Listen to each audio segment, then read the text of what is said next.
Мектептерде дин сабагы болбойбу, ошого эмне дейсиз? Жана мектептерде мугалимдер жолукту чеч деп атат, ошого дагы кичине сүйлөп бериң дейт. Кайсы мугалим жолук чеч деп айтса, дароо сотко бергиле. Мугалимди дароо сотко бергиле. Сот укугун коргоп берет. Анткени бир дагы мугалимдин жолук чеч деген укугу жок. Беректердин дагы. Укугуңарды билбейсиңер, мына таксырга келсеңер, ушул киши сотко берип берет. Bu kişiye kegile. Tova kıldım, arak içip ölgöndür, munup ölgöndür, bularga canaza okuyubuz bu deyit. Hem arak içip ölgöndürgö, munup ölgöndürgö. Munup ölgöngö canaza okubasın degen talaş mesele var. Reket bolup jol tosуп ölgöndürgö canaza okulbasın degen talaşsız mesele var. Anan arak içip ölgöndür degendi azır aytıp kaldık. Emi oşo hikmat. Oşençek adamlar içpey kalabı, aslında ölbey kalabı degen mesele.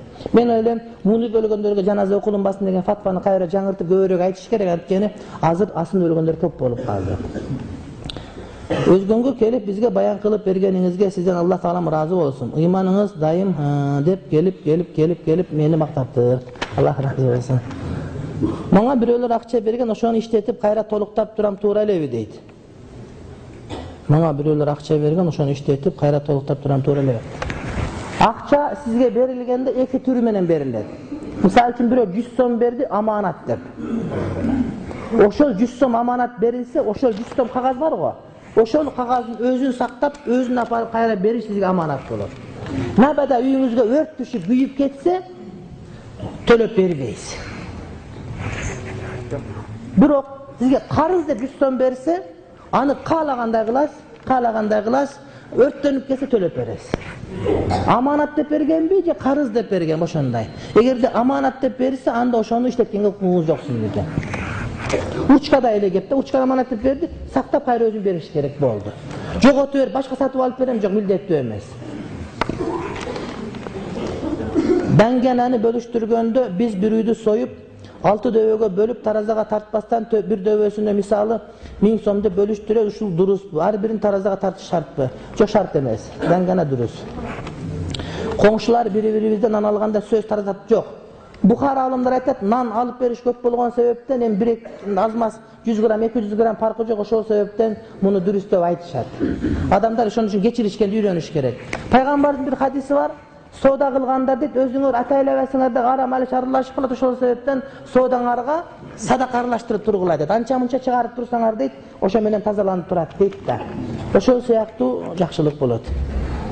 Бирөө муунуп өлдү, ага мен 30 пара Куранды хатым кылып соом багыштасам күнөөкөр болбоймбу? Жок. Жок, багыштай бериш керек. Жаназа намазда дараты бар, мас киши жаназага турса болобу дейт.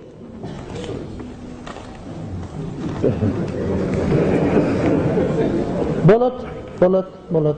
Эгерде акыл эси оор болуп турган болсо, акыл эси сакталып турган болсо, тараты бузулбайт, тура берет.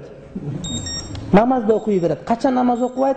Тили менен жанагы дурус эмес кылып, Куранды ката окуп аткан болсо гана окубай турат, тилгелери менен окуйт деген сөз. Мисалы үчүн бир адам арак ичип алса, эртең менен ичти, кечке чейин тарабастан намаз окубаш керекпи? Жок, намазга парз турат да. Яхут деп ат койсо болобу балага дейт. Жок, не деп? Ахат. Жок, Абдул Ахат деп коесуз. Абдул Ахат.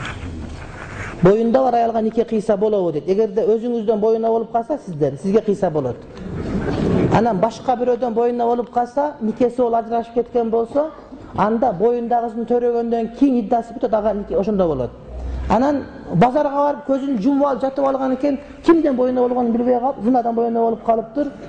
Ага нике кылсаңыз Ханафи мазхаб боюнча болот, бирок төрөгөнгө чейин ага кошулганга болбойт. Ал эми Малики, Хамбали, Шафи мазхаб боюнча ага нике кыйганга дагы болбойт.